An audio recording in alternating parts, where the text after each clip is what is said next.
Bwana Yesu asifiwe sana, watu wa Mungu.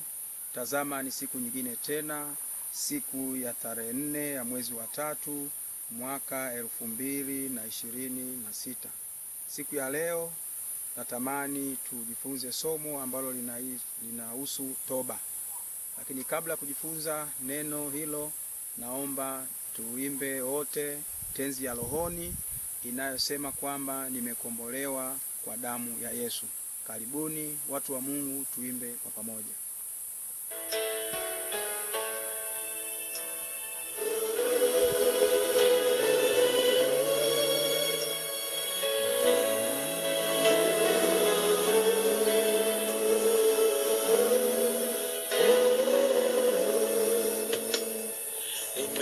Nimekombolewa na Yesu aliyenirehemia,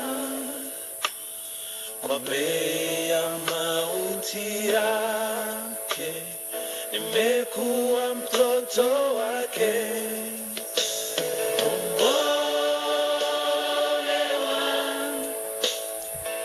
Nakombolewa na damu ya Yesu.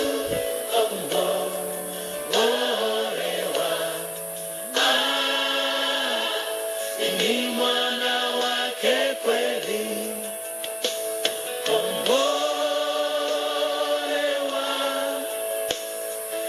nakombolewa na damu ya Yesu,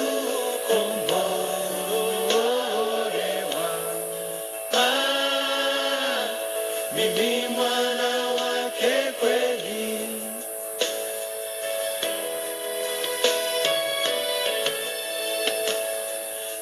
Nimekombolewa na furaha kupita lugha kutamka,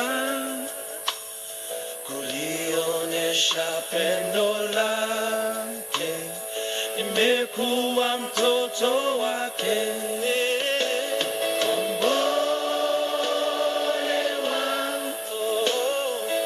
Nakombolewa na damu ya Yesu.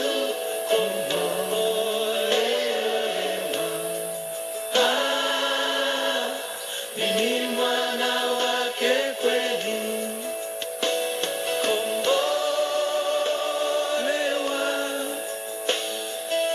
nakombolewa na damu ya Yesu,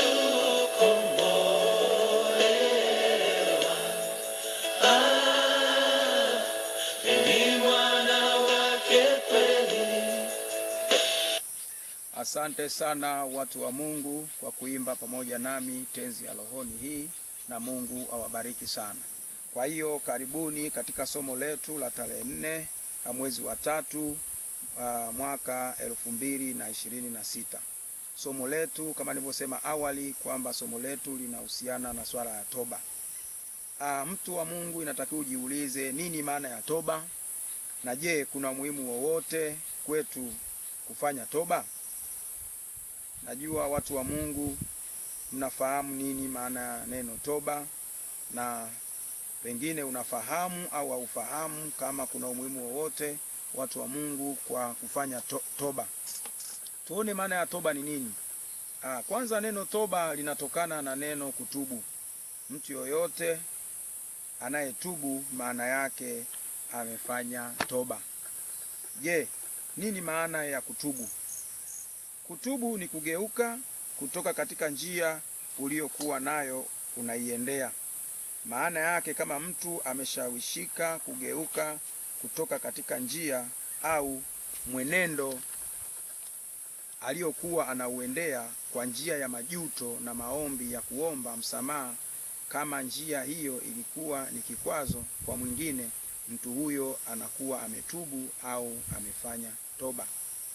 Kibiblia, mtu aliyegeuka na kuiacha njia ya dhambi aliyokuwa anaiendea na kuomba msamaha kwa Mungu wake aliyomkosea, basi mtu huyo anakuwa amefanya toba, na ndiyo hatua ya kwanza kabisa ya mtu kumsogelea Mungu. Hakuna njia nyingine tofauti na hiyo ya kutubu au kufanya toba. Injili ya Yohana Mbatizaji na Bwana Yesu. mjumbe wa Agano Jipya ilianza na toba. Tuone namna ambavyo ile injili inasema. Yohana, tukisoma kitabu cha Injili ya Yohana Mtakatifu katika Agano Jipya, mstari wa 3, mlango wa 1. Yohana Mtakatifu mlango wa 3 mstari wa 1. Watu wa Mungu, nitasoma kwa msaada wa Bwana. Yohana 3 mstari wa 1 nao unasema, Yohana 3 mstari wa 1 nao unasema, basi palikuwa na mtu mmoja wa Mafarisayo, jina lako Nikodemu, mkuu wa Wayahudi. Huyo alimjia usiku akamwambia, Rabi, twajua kuwa mwalimu umetoka kwa Mungu, kwa maana hakuna mtu awezaye kuzifanya ishara hizi uzifanyayo wewe, isipokuwa Mungu yu pamoja naye. Lakini siku zile aliondokea Yohana Mbatizaji akihubiri katika nyika ya Uyahudi na kusema, tubuni, kwa maana ufalme wa mbinguni umekaribia. Tunaona kwamba katika Yohana kwamba siku zile aliondoka Yohana Mbatizaji akihubiri katika nyika mbalimbali za Uyahudi na kusema, tubuni, kwa maana ufalme wa mbinguni umekaribia. Lakini pia watu wa Mungu, katika Mathayo, tukisoma Mathayo sura ya 4 mlango wa 17, Mathayo mtakatifu sura ya 4 mlango wa 17, tunaona kwamba tokea wakati huo Yesu alianza kuhubiri na kusema, tubuni, kwa maana ufalme wa mbinguni umekaribia. Neno linasema kwamba tutubu, kwa maana ufalme wa mbinguni umekaribia. Maana yake mtu ageuke na kuacha maisha mbalimbali. Neno maana ya kutubu na kuomba toba, maana yake mtu ageuke na kuacha aina ya maisha mbalimbali. Moja, tunaona kwamba mtu inatakiwa aache maisha ya kuabudu sanamu, lakini pia mtu inatakiwa aache maisha ya mauaji, lakini pia tunaona mtu aweze kuacha maisha ya uzinzi na uasherati, lakini pia aache maisha ya ulevi, lakini pia maisha ya utukanaji na mambo mengine yanayofanana na haya ambayo hayampendezi Mungu wetu wa mbinguni. Kwa sababu ufalme wa Mungu hawatawapokea watu wa namna hiyo. Mtu ambaye atakuwa anatenda dhambi na kumkosea Mungu aliyetuumba kwa mfano wake, basi Mwenyezi Mungu hatamani mtu mwenye matendo kama haya. Pia hatupaswi kutubu tu, bali pamoja na kuzaa matunda yapatikanayo na hiyo toba. Watu wa Mungu, sio kwamba tutubu au tufanye toba peke yake, lakini kutubu kwetu na kufanya toba kwetu basi kuweze kuzaa matunda yanayoendana na ile toba tuliyoifanya, lakini pia yanayoendana na kutubu kule tulikofanya. Maana yake nini? Maana yake baada ya kugeuka na kuacha dhambi, basi mwongofu huyo anapaswa ajifunze kuishi maisha yanayoendana na toba yake hiyo. Maana yake asirudie tena machafu ya duniani. Tuna watu wa Mungu, ukipata muda unaweza kusoma Luka Mtakatifu sura ya 3 mstari wa 8. Ukipata muda unaweza kusoma Luka Mtakatifu sura ya 3 mstari wa 8. Je, na wewe mtu wa Mungu umetubu au umefanya toba na kuacha dhambi zako na kumkabidhi maisha yako Yesu Kristo?